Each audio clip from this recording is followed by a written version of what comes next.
श्रीहित राधा सुधा निधि जी। श्लोक संख्या 1। यहाँ हम आपको केवल राधा सुधा निधि जी के श्लोकों का अर्थ बताएंगे। तो यहाँ पर 1 से लेकर 20 तक श्लोकों के अर्थ मिलेंगे। नमस्कारात्मक मंगलाचरण। जिन वृषभानु नंदिनी के नीलांबर के किसी निकुंज लीला में उठने से अति धन्य वायु का स्पर्श पाकर योगेंद्र को भी अति दुर्गम गति वाले मधुभोगी श्री कृष्ण भी अपने को कृतार्थ मानते हैं, अपने को सफल मानते हैं। दूसरा श्लोक।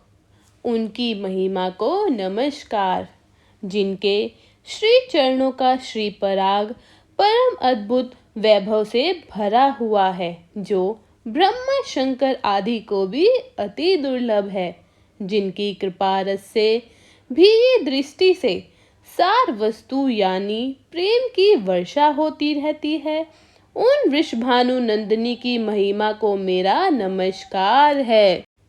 तीसरा श्लोक। श्री पद रेणु स्मरण। जो परम पुरुष श्री कृष्ण ब्रह्मा जी, शिव जी, सुखदेव जी, नारद जी और भीष्म जी जैसे महाभागवतों को भी सरलता से दिखाई नहीं पड़ती, जिन महापुरुषों को सरलता से दर्शन नहीं देती, ऐसी किशोरी, ऐसी राधा रानी जी के तत्क्षण वश में करने वाले चूर्ण के समान अनंत शक्तिशाली श्री राधा चरण रज कण का मैं बार बार स्मरण करती हूँ। चौथा श्लोक। श्री पद रेणु स्मरण। ब्रज की उदार गोपियों ने भी जिस रज को मस्तक पर धारण करके अपने इच्छित पद मोर मुकुटी श्री कृष्ण को प्राप्त किया है, जो कि श्री राधा रानी के दास्य हैं, भाव भक्ति से भजने वाले कामधेनु के समान मैं श्री जी की उस चरण धूलि का बार बार स्मरण करती हूँ। श्लोक 5। जो अलौकिक आनंद और रस के सार अपने दिव्य अंग अंग रूप अमृतमयी लहरों से सींचकर करोड़ों काम के बाणों से पीड़ित नंदलाल को जीवन देने वाली है, जिनका वर्णन नहीं हो सकता, ऐसी उन निकुंज देवी की सदा ही जय हो, सदा ही जय हो। श्लोक 7। दर्शन इच्छा। जो हर दम चमत्कार पूर्ण सुंदर लीलाओं के लावण्य सौंदर्य से मोहित करने वाली हैं, जो महामधुर श्री अंगों से नेत्र आदि की भंगिमाओं से युक्त हैं। हमारी श्री जी का, हमारी राधा जी का मुख रस रूपी सागर का सार रूप है। मेरी श्री जी मेरे सामने कब प्रकट होगी, कब उनका मुखचंद्र हमारे नयन गोचर होगा। श्लोक 7। परम पुरुष मोर मुकुटी, जिनकी दासियों से नित्य ही भयभीत डरी सी वाणी से प्रार्थना करते रहते हैं, उन रस निधान वृषभानु नंदिनी के केली कुंज भवन के आंगन की मंजरी मैं कब बनूंगी। क्या मैं कभी उन रस निधि श्री वृषभानु जाके कुंज भवन के आंगन में बुहार देने वाली सोहनी बन सकूंगी? क्या मैं भी कभी उनके आंगन को बुहार सकूंगी, जहां श्रीलाल जी भी प्रवेश के लिए प्रार्थना करते हैं। श्लोक 8। स्वयं को शिक्षा। अरे मन, तू समस्त महत्व आकांक्षाओं को छोड़ दे और प्रीति प्रेम पूर्वक श्री वृंदावन का अनुसरण कर, जहाँ श्री राधा नामक एक दिव्य निधि विराजमान है, जो सज्जनों को भव से उद्धार करने वाले भव रूप सुधारस का प्रवाह है। श्लोक 9। हे श्री राधे, कोई चतुर शिरोमणि कृष्ण आपके श्री चरणों में गिरते हुए आपसे एक बार परिरंभन ऐसे आलिंगन की मांग कर रहे हैं जो रसमय सुख का उत्सव है और आप अपनी बाहों को रसमय मरोड़ दे देकर नहीं नहीं कर रही हैं। मेरी यह इच्छा केवल आप ही पूर्ण कर सकती हैं। हे राधे, मैं कब आपकी उस नहीं नहीं की वाणी सुन सकूंगी। श्लोक संख्या 10। कृपा की प्रार्थना। समस्त गोपियां जिन श्री जी के श्री चरण कमल की श्री नख चंद्र मणि की छटा का विकास मात्र हैं, जिनकी कांति का प्रकाश गोपियों में देखा जाता है, जो श्री राधिका संपूर्ण अनुराग रस समुद्र की मूर्तिमती सार रूप हैं, वे राधिका मुझ पर कब अपनी कृपा करेंगी। श्लोक 11। जिनके सभी अंग उमड़ते हुए रस समुद्र की लहरों की तरह हैं, जो प्रणय से चंचल नेत्रों वाली हैं, श्रीवन के नव निकुंज महल की अधिष्ठात्री देवी की वो पवित्र दृष्टि मुझ पर कब पड़ेगी। श्लोक 12। श्री चरणाश्रय की अनन्यता। हे श्री वृंदावनेश्वरी, हे राधे, तुम्हारे चरण कमल ही एकमात्र प्रेमामृत रूप मकरंद रस प्रवाह से भरे हुए हैं, जिनके आस्वादक श्री कृष्ण हैं, जिनका उत्कट काम ताप उससे शांत हो जाता है। मैं उन्हीं परम शीतल चरण कमलों का संपूर्ण आश्रय लेती हूँ। श्लोक 13।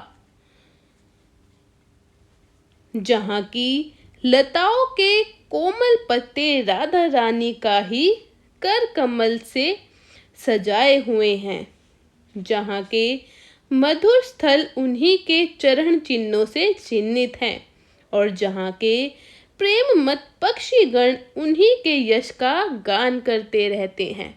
मैं चाहती हूँ मेरा ये मन श्री राधा के उसी केली वन में रम जाए। श्लोक 14। श्री जी से परिहास।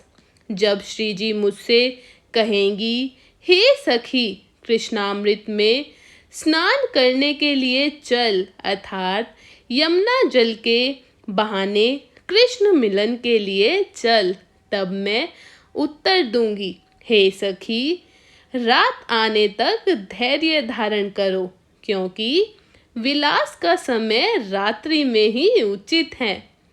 मेरे हास्य वचनों से केली समूह का एक अनुपम आनंद उत्पन्न होगा। केली कुंज में एक अनुपम आनंद उत्पन्न होगा। तब वृषभानु नंदिनी कदम्ब पुष्पों से मुझे सम्मान देंगी।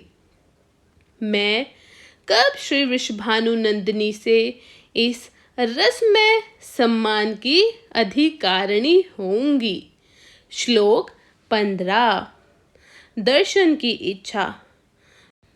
दूर से रसिक श्रेष्ठ श्री कृष्ण के मुख चंद्र मंडल को देखकर जिन्होंने मिलन के लिए कुंज भवन को जाती हुई अपनी लज्जा भरी दृष्टि को अपने ही चरणों की उंगलियों में लगा दिया है, वो झंकार नुपुर वाली सुंदर लीला वाली श्री राधा क्या कभी मुझे भी दर्शन देंगी।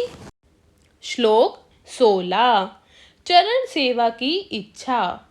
हे श्री राधे, तुमने अपने प्रियतम रसिक नागर श्रीलाल जी के साथ कुंज भवन में आनंद विहार करते हुए सारी रात्रि जाकर ही व्यतीत कर दी हो। तब मैं प्रातःकाल में आपको अच्छी तरह से स्नान करा के मधुर मधुर भोजन कराऊं और सुखद सैया पर आपको बिठाकर अपने कोमल करों से आपके ललित चरणों की सेवा करूं। हे श्री राधे, मेरा ऐसा सौभाग्य कब होगा। श्लोक 17।